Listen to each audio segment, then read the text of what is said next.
Bismillahirrahmanirrahim. Assalamualaikum warahmatullahi wabarakatuh.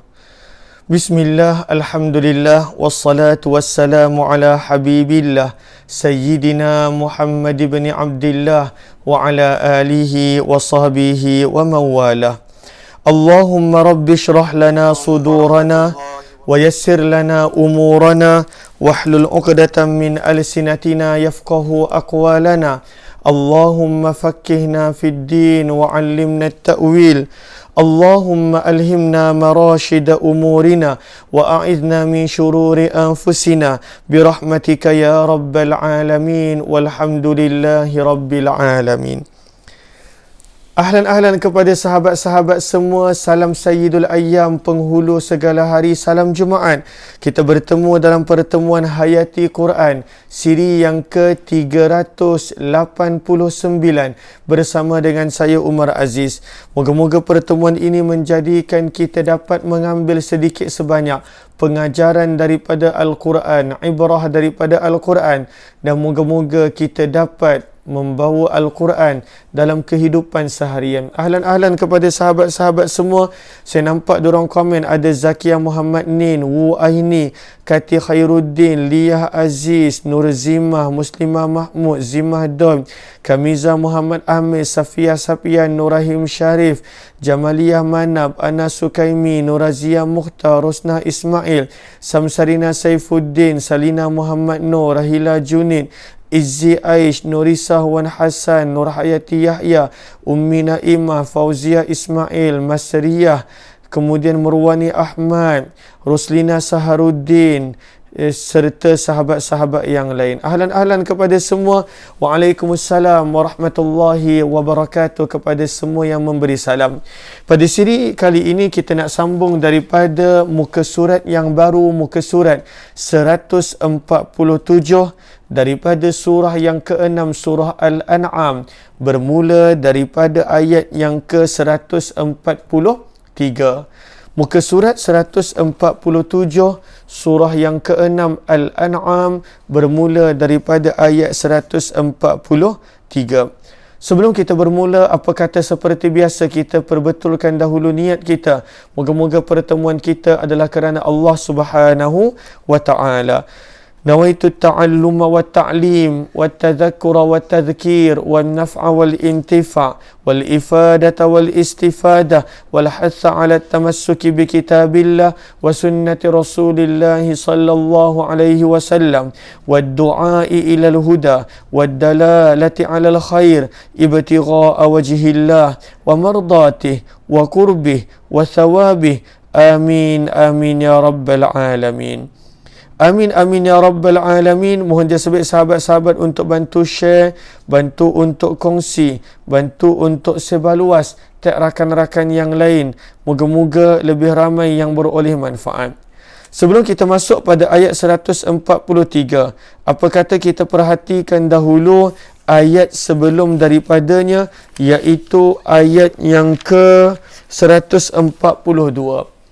Ayat 142 kita telah baca bagaimana Allah Subhanahu wa ta'ala memberi jawapan terhadap orang-orang musyrik Mekah dan orang-orang Arab jahiliyah yang pada ayat 136, ayat 136,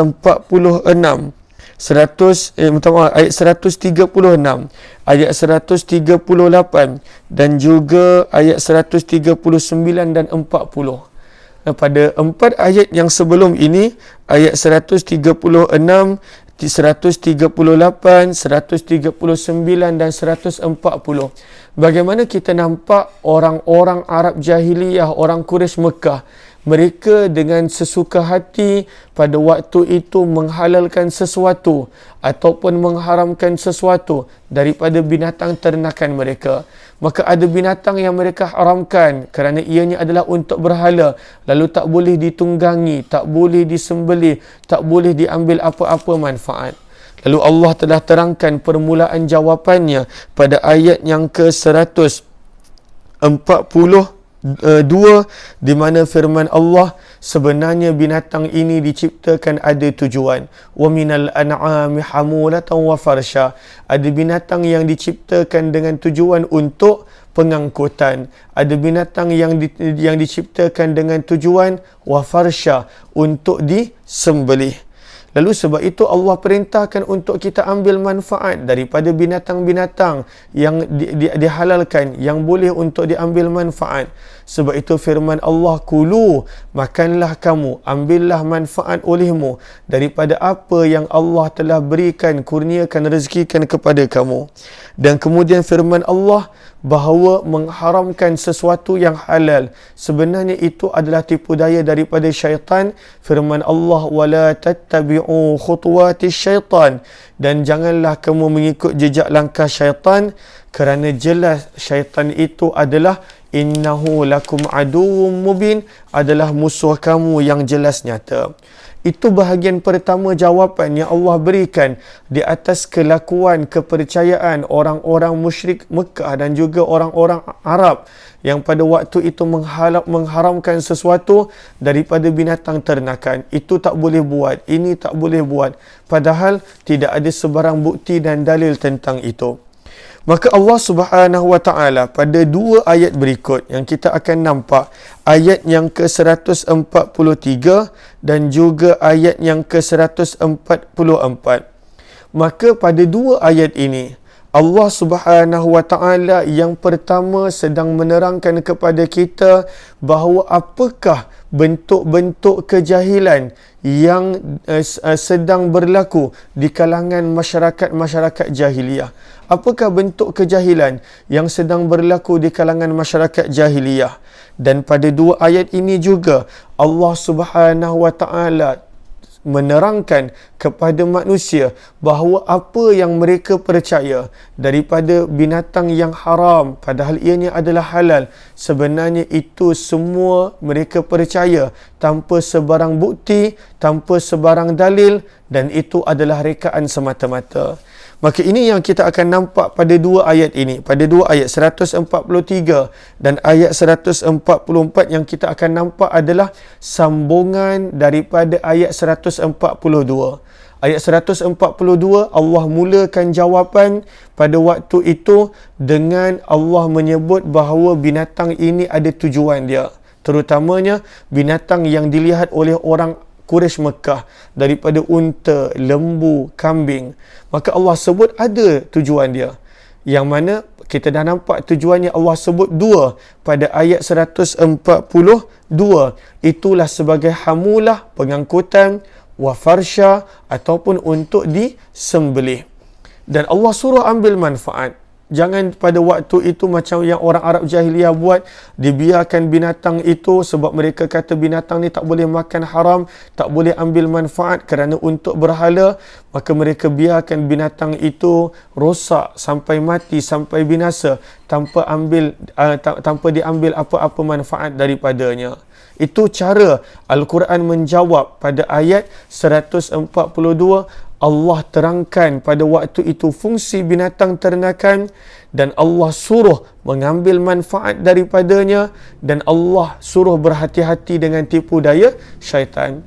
Tapi dua ayat berikut yang kita sedang baca ni, ayat 143 dan juga ayat 144, sebenarnya Allah sedang pada waktu itu Allah sedang memahamkan orang-orang Quraisy Mekah dan manusia bahawa sebenarnya apa yang mereka percaya selama ini, bahawa binatang sekian-sekian adalah tak boleh buat apa-apa, sebenarnya adalah pada waktu itu penipuan dan tidak ada sebarang dalil padanya. Sebab itulah firman Allah Subhanahu wa taala bahawa apa yang mereka percaya itu adalah semata-mata kejahilan, penipuan, pembohongan, tidak ada sebarang dalil dan perintah daripada sesiapa. Firman Allah Subhanahu wa taala, thamaniyah azwaj. Apakah maksud thamaniyah? Thamaniyah maksudnya adalah 8. Azwaj maksudnya adalah pasangan. Firman Allah, binatang yang biasa kamu nampak wahai orang Quraisy Mekah, wahai orang Arab jahiliyah, ada 8 pasang. Thamaniyata azwaj. 8 pasang bererti ada 4 jenis binatang. Sebab satu jenis ada pasangan dia. Dan inilah binatang-binatang yang terdiri daripada kibas, yang terdiri daripada kambing, yang terdiri daripada unta, dan yang terdiri daripada lembu. Ini 8 binatang. Samaniyah. Firman Allah, ada 8 pasangan binatang. Yang mana Allah terangkan apakah yang Allah maksudkan dengan 8 pasangan binatang ini. Firman Allah Subhanahu wa taala, min, lalu ini adalah dia punya bayan, penerangan dia. Apakah yang Allah maksudkan dengan 8 pasangan binatang ataupun 4 jenis binatang ini?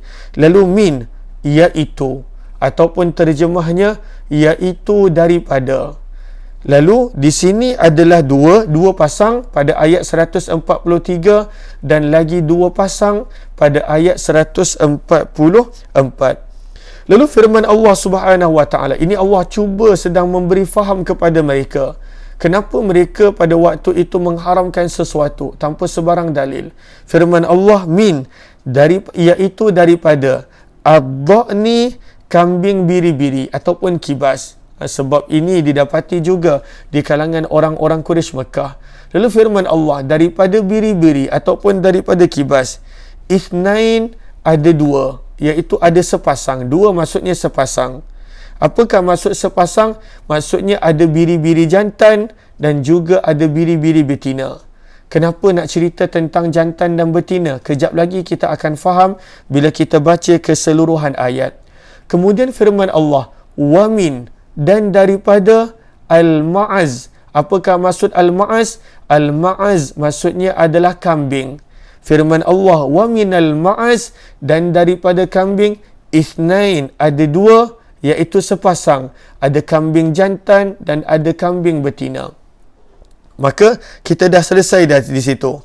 Lalu ini 2 pasang. Kan ada 8 pasang. Maka ia ada 8, Allahumma salli ala sayyidina Muhammad, ada 8 ekor binatang. Minta samaniyah, maksudnya 8 ekor. Azwaj, yang berpasang-pasangan. 8 ekor berpasang-pasangan maksudnya adalah Allahumma salli ala sayyidina Muhammad, jantan betina dan sebagainya. Lalu di sini dah selesai dah pada waktu itu 4 ekor. Biri-biri jantan, biri-biri betina. Kambing jantan dan juga kambing betina. Sebab itu firman Allah, Allah tanya, kerana orang Quraisy Mekah seperti mana yang kita dah belajar. Kalau kita tengok pada ayat yang Allahumma salli ala sayyidina Muhammad, ayat yang ke-139. Contohnya, ayat yang ke-139. Ada binatang yang mana jantannya tak boleh, betinanya boleh. Ada binatang yang masyarakat Arab Jahiliyah kata jantan betina boleh, tetapi dia punya dalam kandungan tak boleh. Suka-suka dia mengharamkan sesuatu. Sebab itu firman Allah, Allah tanya kepada orang-orang Arab Jahiliyah, qul, katakanlah wahai Muhammad kepada mereka, az-zakarain, ini adalah soalan, istifham, adakah zakaraini, bahawa 2 jantan. Apakah maksud 2 jantan? 2 jantan daripada yang telah disebutkan pada baris pertama tadi, iaitu jantan daripada biri-biri dan juga jantan daripada kambing. Adakah sahabat-sahabat jelas? Lalu firman Allah, adakah 2 jantan? Iaitu jantan daripada dha'an, iaitu biri-biri, dan jantan daripada ma'az, iaitu kambing yang Allah dah sebutkan sebelum daripada ini. Lalu firman Allah, adakah jantan haram yang Allah haramkan? Adakah Allah hanya haramkan jantan dan betina Allah halalkan? Sebab itu pada waktu itu jantan kamu tak guna daripada kambing dan biri-biri, betina kamu guna. Ataupun firman Allah, atau al-unsayain, Allah mengharamkan kedua-dua betina sahaja. Maksudnya betina daripada biri-biri dan betina daripada kambing. Adakah Allah hanya mengharamkan kedua-dua jantan daripada biri-biri dan kambing? Ataupun Allah hanya mengharamkan pada waktu itu betina daripada biri-biri dan kambing? Itu 2. Maksudnya, adakah Allah hanya mengharamkan jantan? Oh, ataupun Allah hanya mengharamkan betina, ataupun amma, atau ishtamalat, apa-apa yang mengandungi, alaihi, ke atasnya, arhamul unthayain, rahim betina-betina, dua binatang betina tadi. Maksudnya adalah Allah tanya, kenapa kamu pada waktu ini pelik benda-benda yang kamu haramkan?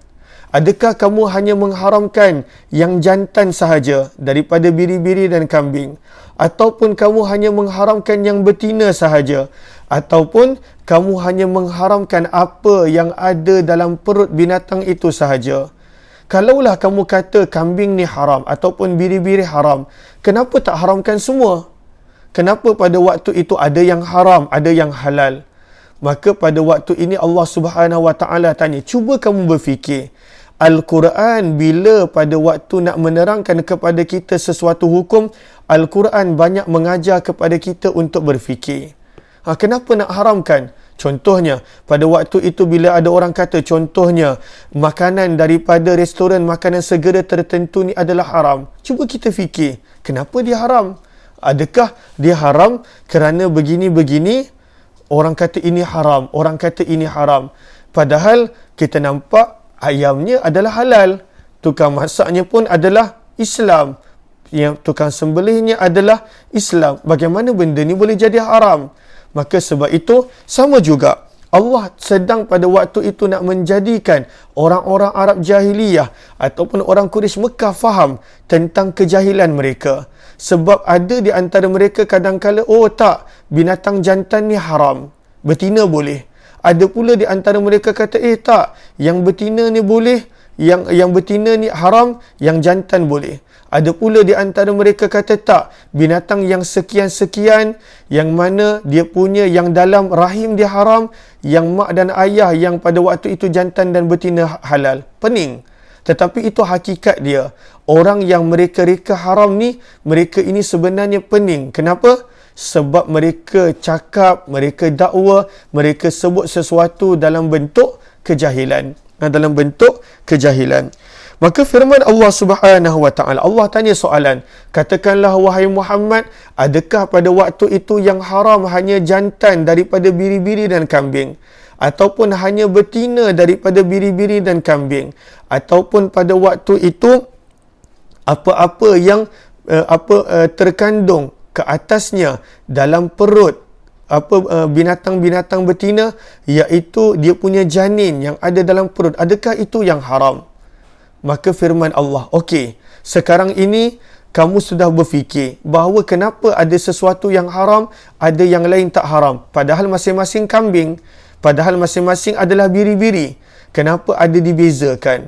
Sebab itu firman Allah Subhanahu Wa Taala, Nabbi'uni, jelaskanlah kepadaku, iaitu Allah suruh Nabi cakap kepada orang Quraisy Mekah, Nabbi'uni, jelaskan kepadaku, maklumkan kepadaku, beritahulah aku, bi'ilmin, dengan pengetahuan. Apakah maksud dengan pengetahuan? Dengan dalil.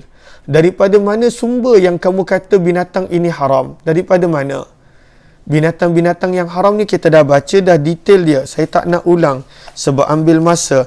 Kita dah baca detail dia. Kalaulah ada sahabat-sahabat yang kali pertama join pada suratul Maidah, permulaan juz yang ke-6, pada suratul Maidah ayat yang ke-103. Ini adalah antara 4 jenis binatang yang orang Arab jahiliyah haramkan. Kita boleh nampak pada surah Maidah surah ke-5 ayat 103. Yang pertamanya bahirah, kemudian adalah saibah, kemudian adalah wasilah, dan kemudian adalah ham. Ini adalah 4 binatang yang pada waktu itu orang Quraisy pada waktu itu haramkan tanpa sebarang dalil. Dan kemudian kita nampak penerangan dia, ada yang betina diharamkan, tapi yang jantan dia guna, dia makan. Ada kadang-kala yang jantan dia haramkan, yang betina dia guna, dia makan. Ada kadang-kala yang janin dia haramkan. Lalu sebab itu Nabi SAW Allah perintah untuk tanya kepada Quraisy, benda yang kamu haramkan ini, yang mana kejap betina, kejap jantan. Firman Allah, Nabbi'uni, maklumkan aku, khabarkan aku, beritahu kepadaku, iaitu kepada baginda Nabi SAW, bi'ilmin, dengan ilmu ataupun dengan pengetahuan, bahawa apakah yang dalil kamu ada berkenaan binatang-binatang ini adalah haram. Firman Allah, in kuntum sadiqin, in, jika, kuntum, adalah kamu sadiqin, benar dalam dakwaan kamu bahawa sebenarnya binatang-binatang ini adalah haram. Kalaulah benar, bawakan dalil. Kalaulah benar, bawakan bukti. Adakah mereka ada bukti? Tak ada. Adakah mereka ada dalil? Jawapannya adalah tidak ada. Firman Allah pada ayat 144, kan Allah sebut thamaniyah, ada 8 jenis binatang azwaj yang berpasang-pasangan. Lalu pada ayat ini kita dah selesai dah 4 binatang yang terdiri daripada dua pasangan, iaitu biri-biri jantan betina, kambing jantan dan betina. Baki lagi 4 binatang. Firman Allah Subhanahu wa taala pada ayat 144, wa minal ibil, dan daripada unta, isnain, adanya 2 ekor atau ada 2, iaitu berpasang-pasangan. Ada unta jantan dan juga ada unta betina. Wa min, wa dan min, daripada al-baqar, lembu, isnain, pun ada 2, iaitu jantan dan betina. Lalu Allah tanya soalan yang sama ketika mana nak membuka minda mereka. Daripada sini kita nampak minda kita ini hanya akan terbuka bila kerap ditanya soalan. Bila kita kerap tanya soalan, minda kita akan terbuka. Lalu sebab itu kita kena kerap tanya soalan kepada diri kita. Lalu sebab itu Allah suruh baginda Nabi tanya kepada orang Quraisy. Sebab sebelum ni mereka hanya percaya. Mereka percaya, menjadi kepercayaan mereka, menjadi akidah mereka. Dan pada waktu itu Allah suruh baginda Nabi tanya soalan kepada mereka. Sebab itu daripada sini kita belajar hanya dengan tanya soalan, maka pada waktu itu akal kita berfikir.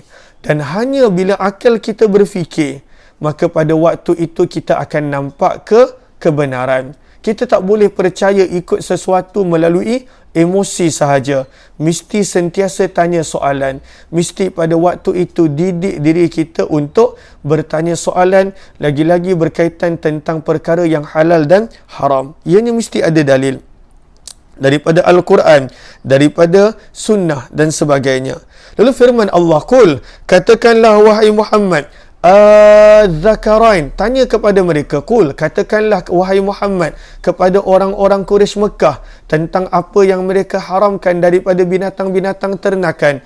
Az-zakarain, adakah az-zakarain, adakah yang jantan, maksudnya adakah kedua jantan, jantan daripada unta dan juga jantan daripada lembu. Sebab itu firman Allah, az-zakarain, adakah 2 yang jantan, iaitu daripada unta dan lembu, haram, yang Allah telah haramkan, am, atau al-unthayain, 2 yang betina, iaitu betina lembu dan betina unta yang Allah haramkan, amma, ataupun ishtamalat, yang mengandungi, alaihi, ke atasnya, arhamu, oleh rahim-rahim, al-unthayain, 2 yang betina tadi. Maksudnya yang mana satu? Cuba kamu fikir, yang mana satu haram? Adakah yang haram hanya jantan? Lalu persoalan timbul, kenapa betina dengan anak-anaknya yang janin itu tidak haram? Ataupun yang Allah haramkan hanya betina, kenapa yang jantan tak haram? Padahal ianya unta juga, lembu juga. Ataupun yang haram hanya janin yang berada dalam perut. Habis tu, kenapa yang jantan dan betina yang ibu dan ayahnya tak haram? Maka Allah suruh tanya soalan. Sebab itu Allah Subhanahu wa taala tanya balik pada ayat berikut, daripada mana kamu dapat dalil benda-benda ni haram, wahai orang Quraisy Mekah? Am kuntum syuhada id wassakumullahu bihadza? Am, apakah, kuntum, adakah kamu, syuhada, sebenarnya hadir menjadi saksi, syuhada hadir menjadi saksi, id, apabila, ketika mana, wassakum, telah menetapkan kepada kamu, Allahu, Allah, bihadza, tentang perkara ini. Daripada mana kamu dapat dalil bahawa benda ni haram, yang jantan haram, betina halal, yang mana kamu ubah-ubah ni? Daripada mana kamu dapat dalil? Adakah kamu dapat dalil ketika mana kamu hadir, kamu ada, kamu wujud, kamu menjadi saksi ketika mana Allah menetapkan ini? Adakah begitu? Jawapannya tidak.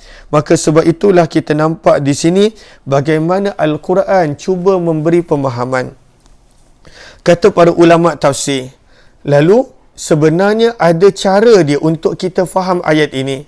Sebenarnya kata para ulama tafsir, bila kita telah teliti pada ayat-ayat pengharaman yang telah didakwa oleh orang-orang Quraisy Mekah, oleh orang-orang Arab Jahiliyah, yang mana mereka sesuka hati mengharamkan sesuatu daripada binatang ternakan, kadangkala mengikut jantina, kadangkala mengikut pilihan mereka sesuka hati. Maka sebenarnya pada ayat ini, Allah Subhanahu Wa Taala sedang cuba pada waktu itu menerangkan kepada mereka, okey, baik, dua ayat ini cuba kamu faham, wahai orang musyrik Mekah. Cuba kamu faham. Kamu pada waktu sebelum ayat 142, kamu telah faham apakah tujuan kami menciptakan binatang ternakan. Tapi sekarang cuba kamu fahamkan kami. Sebab itu Allah suruh Nabi tanya, Qul, katakanlah wahai Muhammad, apakah sebab kamu mengharamkan?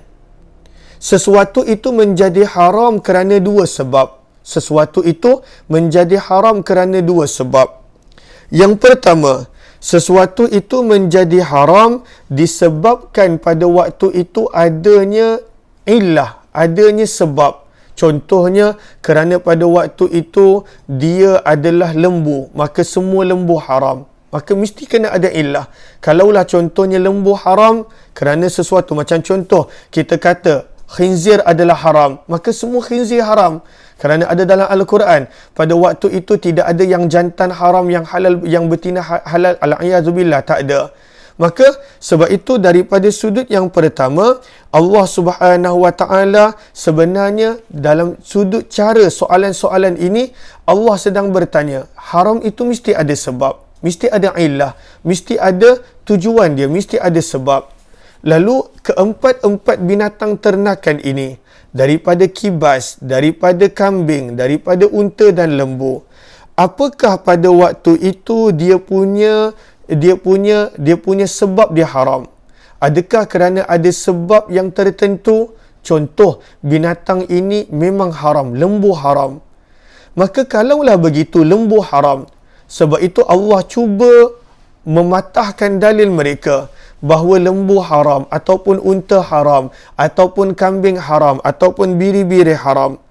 Maka pada waktu itu, kalaulah binatang tu haram, kenapa ada beza pula di antara betina, jantan dan janin? Kenapa ada beza? Padahal yang jantan pun masih unta, lembu, kambing. Yang betina pun masih unta, lembu, kambing. Yang janin pun masih unta, lembu, kambing. Lalu kalaulah binatang itu memang haram, kenapa dibezakan? Maka bila pada waktu itu dibezakan, menunjukkan tidak ada dalil yang binatang ini memang haram. Dia tak haram. Sebab kalaulah haram, kenapa kamu makan yang betina kadang-kala? Kenapa kamu makan yang jantan kadang-kala? Itu cara Al-Quran memecahkan dalil mereka, menjadikan mereka terkedu dan tak boleh menjawab serta berkata-kata. Sebab itu Allah tanya, Qul adzakarain harrama amil unsayain amma ishtamalat alaihi arhamul unsayain. Adakah yang jantan sahaja yang Allah haramkan? Ataupun yang betina sahaja yang Allah haramkan? Ataupun yang janin sahaja Allah haramkan? Kenapa begitu? Kalaulah lembu ni haram, semuanya haram. Kalaulah unta ini haram, semuanya haram. Lalu Al-Quran pada waktu itu telah mematahkan dalil mereka dengan pada waktu itu menjadikan mereka faham hakikatnya binatang ni tak haram. Sebab bila kamu makan yang jantan, automatik yang betina pun kena makan, boleh makan. Automatik yang janin pun boleh makan. Maka itu cara Al-Quran memecahkan dalil mereka, mematahkan dalil mereka. Kemudian ada kemungkinan bahawa sesuatu perkara yang haram itu adalah perintah daripada Allah. ianya bukan kerana illah, bukan kerana ada sebab yang tertentu, pengharaman yang pada binatang itu tertentu, tetapi kerana ada perintah daripada Allah, ta'abbudi. Benda itu ada perintah daripada Allah. Lalu sebab itu Allah tanya pada penghujung ayat 142-43 dan penghujung ayat 144, Allah tanya dengan dua cara. Adakah pada waktu itu kamu ada dalil yang dibawa oleh Nabi mungkin, yang dibawa oleh malaikat, yang mana menunjukkan bahawa benda-benda ni memang haram? Sebab itu pada ayat 143 Allah tanya, Nabi'uni, bawakanlah dengan dalil yang telah dibawakan oleh malaikat, yang telah dibawakan oleh nabi-nabi yang terdahulu kalau ada. In kuntum sadiqin, kalaulah kamu benar bahawa memang ada dalil tentang pengharaman. Tapi adakah ada dalil? Tak ada dalil. Okey, kalaulah tak ada dalil, mungkin kamu sendiri tak melalui perantaraan malaikat dan Nabi. Mungkin kamu sendiri yang hadir di sisi Allah ketika mana Allah menetapkan benda ni haram. Lalu sebab itu, pada pertengahan ayat 144 Allah tanya, Am kuntum syuhada, atau adakah kamu hadir menyaksikan idh wassakumullahu bihadza, ketika mana Allah menetapkan perkara ini haram. Adakah kamu hadir? Kalau kamu hadir, maklumkan. Itu pun tak ada. Lalu tak ada sebarang dalil. Al-Quran patahkan segala hujah orang-orang Quraisy Mekah sehingga mereka tak mampu menjawab. Maka pada waktu itu Al-Quran patahkan segala hujah mereka. Mereka tak ada dalil daripada sudut lembu, kambing, unta ini haram sebab mereka sendiri makan sebahagian dan mereka hanya mengharamkan sebahagian. Mereka juga tak ada dalil yang ada Nabi ataupun malaikat bawakan bukti. Mereka juga tak ada dalil yang mereka pernah hadir di sisi Allah menyaksikan bahawa Allah mengharamkan. Lalu Allah patahkan hujah mereka daripada tiga sudut. Seperti mana yang telah diterangkan tadi. Sebab itu firman Allah Subhanahu wa taala sebenarnya ini adalah pembohongan. Sebab itu firman Allah, faman, maka siapakah, maka man, siapakah, azlam, yang lebih zalim, yang lebih kejam, yang lebih zalim, min, daripada man, orang yang iftara, mengada-ada, mereka-reka, ala, ke atas, Allahi, Allah, kadhiba, pembohongan. Siapakah orang yang lebih jahat, lebih kejam, lebih zalim, yang mengada-ada, mereka-merekakan pembohongan ke atas Allah? Apakah maksud mereka-reka pembohongan? Iaitu mengharamkan yang halal, menghalalkan yang haram. Itu pembohongan. Benda yang Allah kata haram adalah haram. Benda yang Allah kata halal adalah halal. Mengada-ada, mereka-rekakan benda yang halal sebagai haram, maka itu adalah pembohongan ke atas Allah Subhanahu wa taala. Kenapakah pada waktu itu manusia melakukan pembohongan pada sudut halal dan haram? Firman Allah, li, dengan tujuan. Li, terjemahannya supaya. Li, terjemahannya agar. Yudillah, dia boleh menyesatkan an-nasa, manusia. Lalu daripada sini kita nampak tujuan orang mereka halal dan haram pada waktu itu, tujuan dia nak pada waktu itu merosakkan manusia. Dia nak merosakkan manusia, menjadikan manusia itu pilih jalan yang salah. Firman Allah Subhanahu wa taala, bi ghairi ilm, bi, dengan, ghairi, tanpa sebarang, ilmin, ilmu.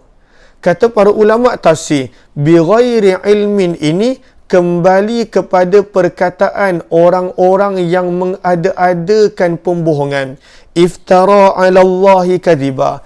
Dia kembali ke situ. Dia ada kaitan di situ. Maksudnya apa? Allah bertanya, faman, maka siapakah, azlam, yang lebih kejam, jahat, zalim, min, daripada man, orang yang iftara, mengada-ada, mereka-reka, 'ala Allah, ke atas Allah, kadhiba, pembohongan dan pendustaan. Dan bagaimanakah bila dia membuat pembohongan dan pendustaan itu? Firman Allah, bighairi ilm, dengan tanpa sebarang ilmu. Lalu maksudnya bila dia buat pembohongan itu, dia tidak ada ilmu. Timbul soalan, mana ada orang buat pembohongan tanpa ada ilmu? Selalunya bila orang buat sesuatu pembohongan, dia buat dalam keadaan dia tahu itu bohong. Dia buat dalam keadaan pada waktu itu dia tahu itu adalah bohong. Maka daripada sini kata para ulama, maksud daripada ayat ini adalah, kalaulah orang yang mereka-reka mengada-adakan pembohongan ke atas Allah tanpa ilmu pun dah dikira sebagai manusia yang zalim, manusia yang jahat, manusia yang kejam, maka bayangkanlah bagaimana keadaan orang yang mengada-ada, mereka-reka pembohongan dalam keadaan dia berilmu dan tahu. Itu dah memang sangat teruk, sangat jahat. Dan sebab itu kata para ulama, kena faham konsep ayat ni. Allah terangkan orang yang mereka-reka sesuatu tanpa sebarang ilmu, melakukan pembohongan menggunakan nama Allah tanpa sebarang ilmu, itu pun Allah dah panggil sebagai azlam, orang yang paling zalim. Dia adalah isim tafdil, orang yang paling zalim. Bayangkan apakah keadaan orang yang mereka-reka pembohongan, mengada-adakan pembohongan ke atas Allah, menggunakan nama Allah dalam keadaan dia tahu, dalam keadaan dia sedar. Tidak ada perkataan yang boleh menjelaskan perkara itu. Tak ada perkataan yang boleh menerangkan dahsyatnya orang itu. Sebab itu Allah tutupkan ayat ini. Orang yang pada waktu itu mereka-reka mengada-ada pembohongan tanpa ilmu, apatah lagi kalaulah dia ada ilmu. Firman Allah, innallaha la yahdil qaumadh zalimin. Sesungguhnya Allah la yahdi, tidak akan memberi petunjuk kepada orang-orang yang zalim seperti ini. Punya jahat, menyesatkan manusia, memesongkan manusia, mereka-reka pembohongan menggunakan nama Allah ke atas Allah untuk menyesatkan manusia. Hakikatnya orang macam ni tak layak dapat petunjuk. Sebab itu firman Allah, innallaha la yahdil qaumadh zalimin. Sesungguhnya Allah tidak memberi petunjuk kepada orang-orang yang zalim. Apakah pengajaran yang kita boleh dapat daripada ayat ini? Daripada ayat ini kita boleh belajar bahawa sebenarnya hak untuk mengharam dan menghalalkan hanyalah hak Allah, bukannya hak manusia. Lalu bila ianya hak Allah, maka kerana agama kita telah sempurna, perlu kita belajar, kita tahu tentang apakah perkara yang halal dan haram. Maka daripada sini kita tahu bahawa hak untuk menghalalkan ataupun untuk mengharamkan itu adalah hak Allah. Yang kedua, kita belajar bahawa daripada dua ayat ini, bagaimana cara Allah mematahkan dalil. Cara Allah mematahkan dalil, Allah pada waktu itu tak bawa dalil. Cara Allah mematahkan dalil adalah dengan Allah memerintahkan baginda Nabi bertanya kepada mereka supaya dalil itu boleh dipatahkan dengan dalil mereka sendiri. Hujah boleh dipatahkan dengan hujah mereka sendiri. Mereka kata yang betina haram. Kenapa haram? Kenapa kamu haramkan hanya betina? Habis tu kenapa yang ini halal? Kenapa itu haram? Kenapa ini tak haram? Padahal daripada jenis binatang yang sama. Maka daripada sini kita belajar cara Al-Quran mematahkan hujah. Cara Al-Quran pada waktu itu membongkarkan pembohongan mereka. Itu kita boleh belajar. Kita boleh belajar hanya dengan bertanya soalan sahaja. Bertanya soalan yang betul, hujah itu boleh dipatahkan, perdebatan itu boleh diselesaikan. Lalu sangat penting untuk bertanya soalan yang betul. Sangat penting untuk bertanya. Kadang-kala bila kita berhadapan dengan orang-orang yang pada waktu ini suka menyesatkan, sama ada daripada sudut pelbagai orang yang menolak Al-Quran ataupun menolak hadis ataupun apa-apa, afdalnya kita tak berdebat. Afdalnya kita tidak berdebat. Tetapi kadangkala untuk diri kita sendiri, untuk kita pada waktu itu nak nampak bahawa dakwaan-dakwaan mereka itu adalah sebenarnya tak berasas, ataupun soalan-soalan mereka itu sebenarnya adalah bohong. Kadangkala menjadi masalah kita adalah kita sibuk nak bagi jawapan kepada pertanyaan mereka. Padahal sebenarnya pertanyaan itu salah. Macam mana kita nak bagi jawapan yang betul kepada pertanyaan yang salah? Macam contoh, ini dah memang salah, Allah tak pernah haramkan. Lalu kita sibuk nak fikir, apa dalil? Apa dalil? Benda ni begini-begini, apa dalil? Mencari jawapan untuk soalan yang salah itu sebenarnya salah. Sebenarnya untuk soalan yang salah, kita perlu tanya balik soalan. Supaya pada waktu itu daripada situ sebenarnya kita nampak kebenaran. Sebab itu kita nampak cara Al-Quran. Cara Al-Quran tanya soalan dan mereka tak boleh jawab sebab tak ada dalil. Mereka tak boleh jawab sebab memang tidak ada sebarang bukti. Siapa yang mengharamkan binatang-binatang ini? Siapa? Daripada mana dia dapat? Apakah dalilnya? Apakah buktinya? Maka daripada sini kita nampak cara Al-Quran pada waktu itu berhadapan dengan orang-orang musyrik yang pada waktu itu mereka reka pembohongan ke atas Allah Subhanahu wa Ta'ala. Yang ketiga yang kita boleh belajar pada ayat ini, bagaimana adanya manusia-manusia zalim yang mereka reka pembohongan ke atas Allah Subhanahu wa Ta'ala. Manusia yang zalim, manusia yang pada waktu itu kejam, dia mereka reka pembohongan ke atas Allah semata-mata nak melihat manusia lain sesat. Dan di sini kita nampak pada hujung ayat yang ke-144, pengajaran yang keempat, bahayanya bercakap bohong, bahayanya melakukan pembohongan ke atas Allah ataupun bercakap bohong, sehingga Allah sebut Allah takkan bagi petunjuk kepada orang-orang yang sebegini, kepada orang-orang yang zalim. Moga-moga kita ada manfaat yang kita dapat. Moga-moga ada pengajaran yang kita dapat. Kita jumpa jam 2.15 petang nanti insya-Allah dalam perkongsian sejarah Mekah. Apa yang baik daripada Allah, yang tidak daripada kelemahan diri serta kekurangan ilmu. Wabillahi taufiq wal hidayah. Assalamualaikum warahmatullahi wabarakatuh. Jazakumullah khairah. Terima kasih semua kepada yang kali pertama join. Jemput join Telegram channel Kuliah Umar Aziz. Jumpa lagi.